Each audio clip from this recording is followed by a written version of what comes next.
Currently, their representatives are in China to develop BRICS Pay technology throughout the Belt Road.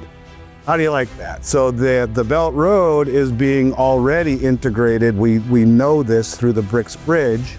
And now they're going to open up BRICS Pay on the Belt Road. So not only will the countries trade with one another as China industrializes them, as they pull the natural resources out of the ground, as they build the infrastructure to industrialize these third world countries in Africa and Asia and South America, they will do so free from SWIFT interference over the BRICS Bridge and settle imbalances in gold through the Shanghai Gold Exchange and all the other exchanges like the one in Singapore, in Moscow, the BRICS Exchange. All of these other exchanges will be integrated into this system. But now they have their representatives negotiating in China right now to use BRICS Pay amongst the Belt Road. This is massive. We had talked before about the Shanghai Gold Exchange and the progress that they've made in both Saudi Arabia and in Hong Kong in this new vaulting structure. So I want to talk a little bit about that because there has been something in the way of updates. We went back to the beginning of May and we talked about the Saudis had opened up an account at the Shanghai Gold Exchange. And in fact, it had been officially launched. And what it was realizing was a two-way free exchange between renminbi and gold. And at the same time, it's facilitating Middle East investors to directly participate in the Shanghai Gold transactions through the Saudi Treasury. So on June 26th, the Shanghai Gold Exchange opened its international board, a designated warehouse in Hong Kong, and it launched these contracts. We talked about that. What I did just realize is that on the first day, many Chinese and foreign institutions successfully reached transaction. And so this is now in motion. We are seeing countries trading their renminbi, their yuan, directly into the Shanghai Gold Exchange, which is China's official platform for gold trading, by the way. And they're doing it directly without needing. The key to it is that they're doing it directly without needing intermediaries or converting through other currencies like the US dollar. So for investors, this provides opportunities and more efficient access to the gold market. And for Saudi Arabia and China, it puts them closer together. It slices apart, the petrodollar. It gives other options to settle in yuan or renminbi, and then immediately convert it into gold. These are the little pieces, the little by little, the chess pieces that are being put into place. What began in Shanghai has now extended its reach to Hong Kong, and soon Saudi Arabia. The international vaulting expansion isn't just logistical, it's geopolitical. On day one of trading, numerous domestic and foreign institutions engaged in gold transactions using yuan. The plan: bypass the dollar, trade seamlessly, and store gold securely in BRICS-aligned regions. With Saudi Arabia on board, other Middle Eastern nations gain access to this system. This isn't just trade infrastructure, it's a gold settlement network forming a new financial axis. As Saudi Arabia builds its own vault, the global gold trade is repositioning away from Western financial dominance. That are very, very difficult once fully in place to disrupt. And there'll be more about this in a moment when I get into the BRICS Pay. But suffice it to say, this is a big deal. It is now operational. Gold is being delivered in the warehouse in Hong Kong.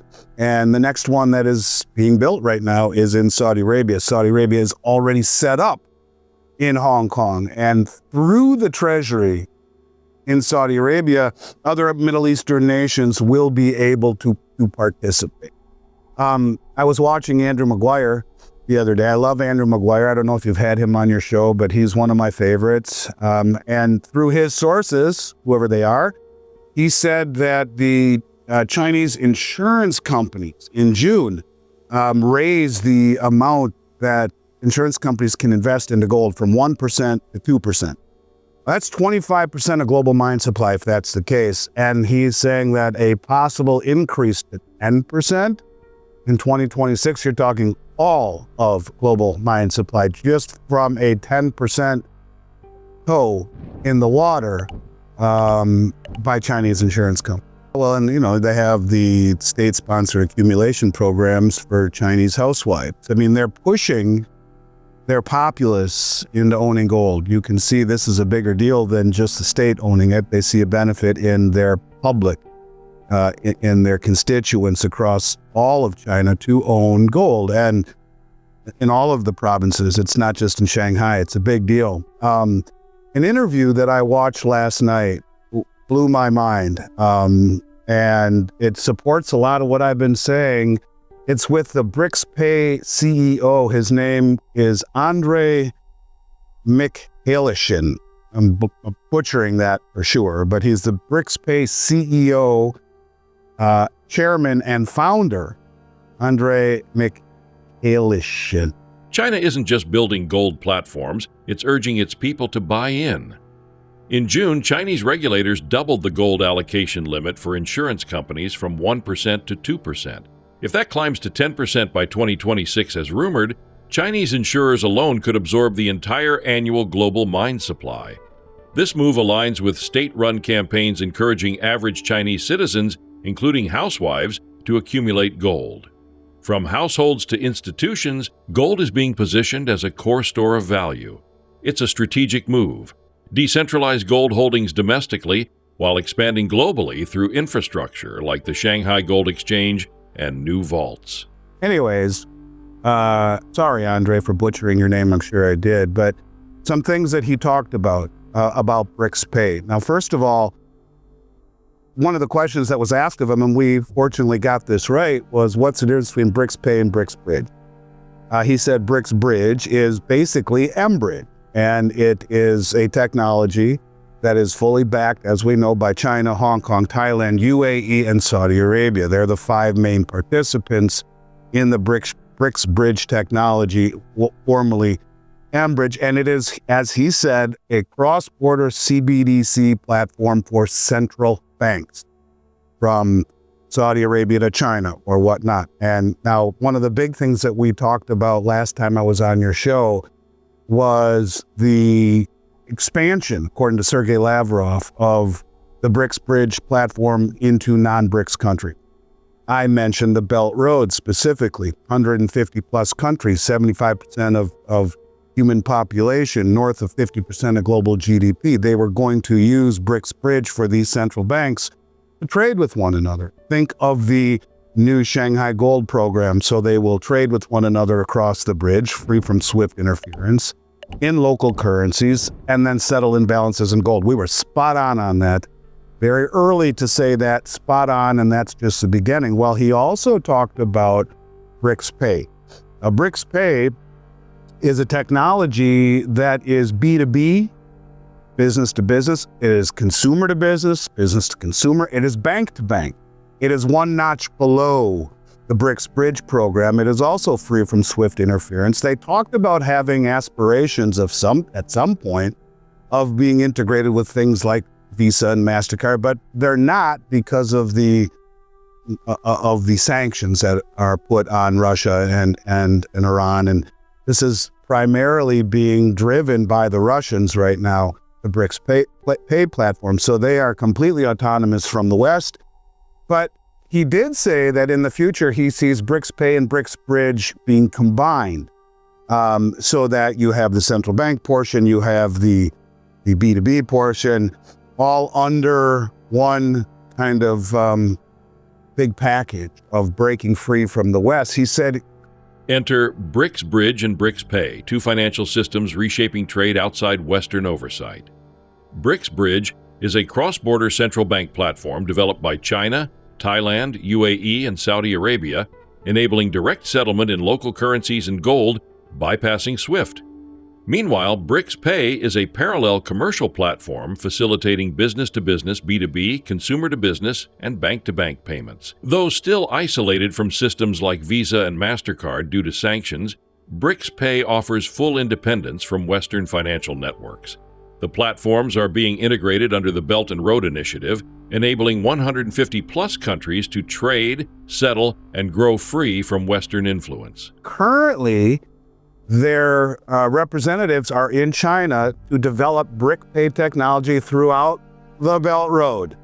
How do you like that? So the Belt Road is being already integrated. We know this through the BRICS Bridge. And now they're going to open up BRICS Pay on the Belt Road. So not only will the countries trade with one another as China industrializes them, as they pull the natural resources out of the ground, as they build the infrastructure to industrialize these third world countries in Africa and Asia and South America, they will do so free from SWIFT interference over the BRICS Bridge and settle imbalances in gold through the Shanghai Gold Exchange and all the other exchanges like the one in Singapore and Moscow, the BRICS Exchange. All of these other exchanges will be integrated into this system. But now they have their representatives negotiating in China right now to use BRICS Pay amongst the Belt Road. This is massive, right? So you get all of these business to business, bank to bank, like the commercial banks, regional banks, not the big central banks. That's the bridge. But BRICS Pay would be bank to bank, business to business, business to consumer, etc., integrated through the Belt Road. That is a massive, massive, massive development. And I think it's something that should not be overlooked. He said something, Dunnigan, that kind of was one of these bang moments. And I'm like, holy crap, what did he just say? And I had to stop and rewind it, because I bet you no one has heard this before, but I want you all to think about this in terms of stablecoin and in terms of the digital world we are moving into. He said, and I quote, well, I don't quote, I'm paraphrasing, but pretty close to a quote. He says, BRICS Pay's expansion comes with advanced financial compliance. Its software isn't just AML, anti-money laundering, and KYC, Know Your Customer compliant, it's also KYT, Know Your Transaction. That means every purchase, whether it's luxury goods or weapons, can be tracked and flagged.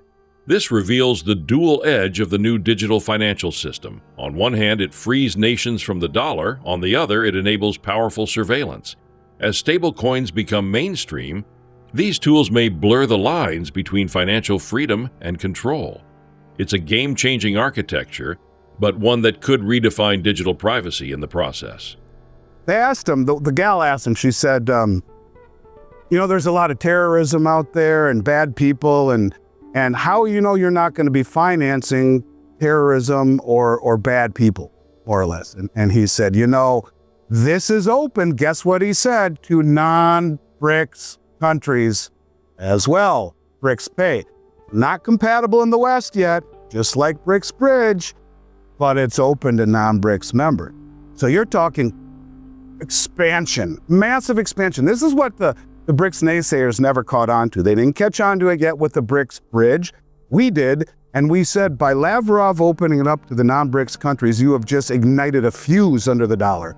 Because now it's not just the 10 BRICS countries, you're talking the majority of human population when you throw in the Belt Road, the Shanghai Cooperation Organization, the Eurasian Economic Union, the BRICS, and all of the other countries, like the countries in Southeast Asia, the Eurasian countries or the Asian countries rather, that have just signed up to BRICS Bridge. They in and of themselves, with the 5 Middle Eastern countries that did represent 38% of global GDP. Now you open all of this up to non-BRICS countries, bang. Well, now they're opening BRICS Pay to non-BRICS countries, right? So he said something really blew my mind, and I've never heard this before. Now, granted, the reason I left my corporate office in Minnesota is because it's the only state in America, and again, they're now re-implementing it, licensing and bonding. What we're witnessing is not a loud collapse, but a strategic rerouting. As BRICS technologies like BRICS Pay and BRICS Bridge become operational across Asia, Africa, and Latin America, they threaten the dollar's monopoly without firing a shot. By offering non-BRICS nations access, this system now represents the majority of the world's population and a rising share of global GDP. When countries trade in yuan and settle in gold stored in Shanghai, Hong Kong, or Riyadh, they're opting out of the dollar system. The dollar isn't under siege, it's being silently abandoned, and that may be even more dangerous. And so we're very attuned to anti-money laundering laws and know your client legislation. They said, well, how you know you're not funding terrorism? And he said, well, because we're opening this up to other countries, we are keenly aware of compliance issues in all of these countries. And he said, our software is compliant with AML, anti-money laundering laws, and KYC. Now, you know that, right? You know what KYT is? I do not.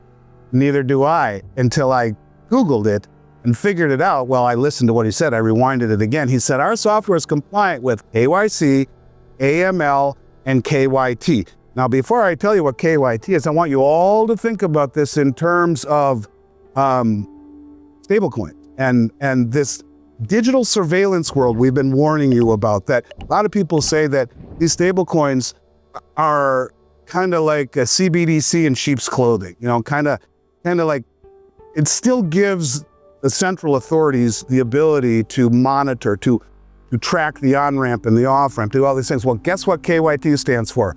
Know your transactions. So their software is compliant with know your customer, anti-money laundering, and know your transactions. So guess what?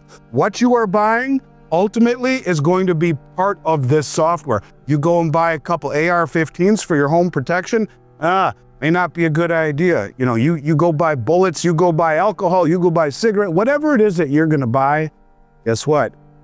It's gonna be known. And that's part of this whole new digital ecosystem. And I think it's kind of scary if you ask me, but I'd never heard that before, as you. And you and I are pretty well in tune to this kind of stuff. I don't know if you have any thoughts on that, but I thought it was kind of concerning myself.